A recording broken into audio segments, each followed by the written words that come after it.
What is the biggest explosion you can think of? Go on, take a guess.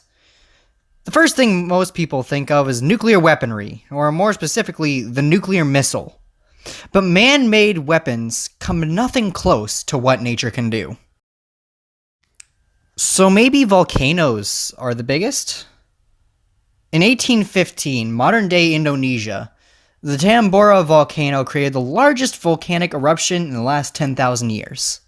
It killed 100,000 people, and the ash covered so much of the sky that in 1816 was considered the year without a summer. But that isn't even close. Alright, fine. How about an explosion so huge that it wipes out not a species of organisms, but an entire kingdom, taxonomically speaking? Yucatan, Mexico, 65 million years ago. An asteroid called the Chicxulub asteroid smashed into Earth, killing almost all the dinosaurs and creating a climate where they can never thrive again. It kickstarted the age of mammals. But it still doesn't come close. What we are talking about today is something so utterly destructive that it can completely disintegrate entire solar systems. We are talking about stars turning themselves into hypernuclear bombs. They are the ultimate destroyers, as well as the ultimate creators, who are responsible for every atom that is more complex than helium. These are supernovas.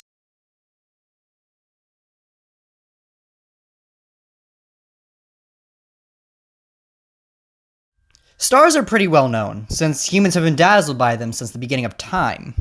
At this point, humans give them no thought, since we have lived with them all our lives, but they are one of the most interesting things our universe has to offer. First, we need to stop thinking about them as little balls of light. They are nuclear reactors, fusing hydrogen atoms into more and more complex elements. Our sun only contains hydrogen, helium, carbon, nitrogen, and oxygen.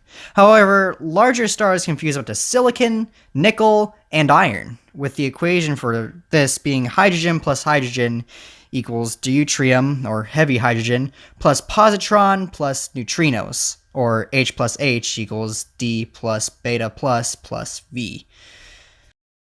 If fusing atoms together isn't cool enough, dying stars are generally just as interesting, if not more so. See, stars aren't just pushing into themselves. The inside of the stars are so intense with nuclear reactions, their cores are actually pushing out against the surface. The reason that stars don't just pop at random is because they have enough energy to keep their cores under control. But when they run out of energy, their cores cause a huge explosion called a supernova. While these supernovae are very destructive, they smash atoms together, creating heavier elements that couldn't be created through nuclear fusion on its own. The remains of these stars leave behind large clouds of atoms known as stardust, and is believed to be the main ingredient for early solar systems. If caught by another star, of course. The idea that stars act as nuclear reactors isn't entirely new, but it isn't really that old either. It was first proposed in the 1920s by Arthur Eddington, who was very influential for setting the groundworks for astronomers' understanding of the structures of the universe. His theory was expanded upon by Sir Fred Hoyle after World War II. He was working on a theory called the steady-state theory, which states that hydrogen is constantly being created and is used to form stars, which form heavier elements. This went against the Big Bang Theory, a name that Hoyle himself coined, and is now considered outdated. However, it did push for more studies into the idea of stellar nucleosynthesis, which itself had merit.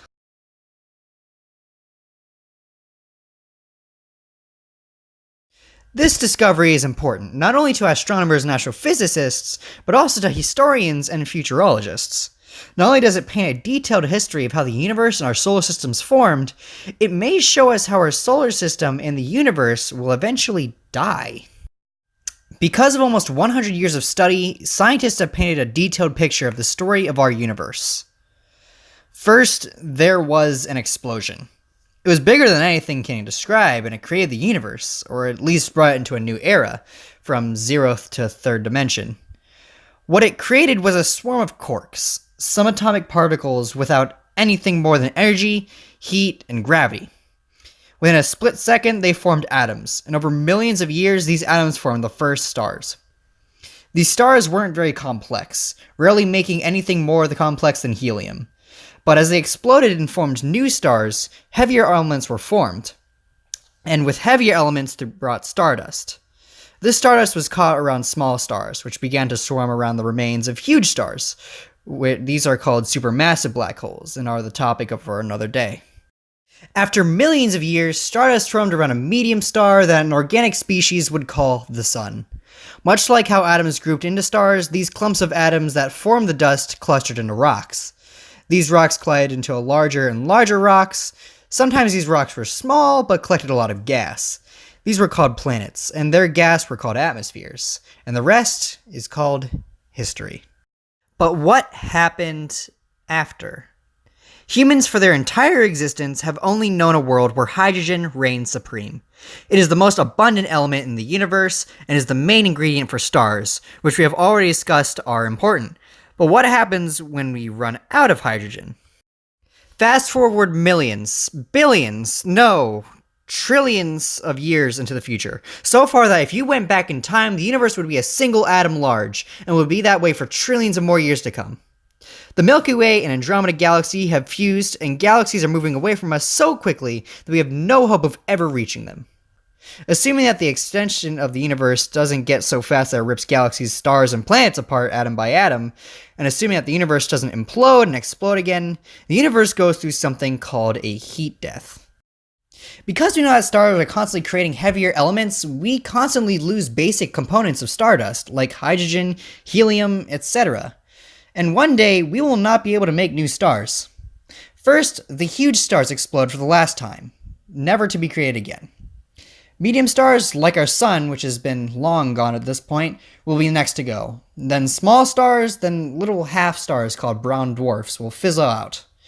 If humans are still alive, they'll be left with black holes and random chunks of iron from stars that have been reduced to memories.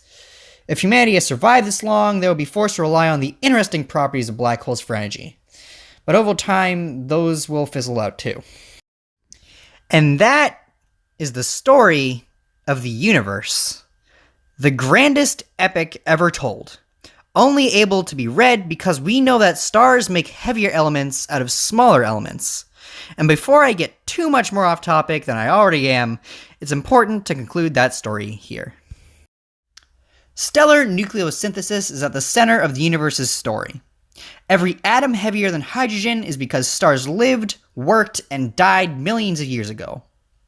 Oxygen is what we breathe. Carbon is what we are and eat, and iron, gold, and silicon, and many other elements make up the device that you're watching this video on. It's all thanks to those little lights that we see at night.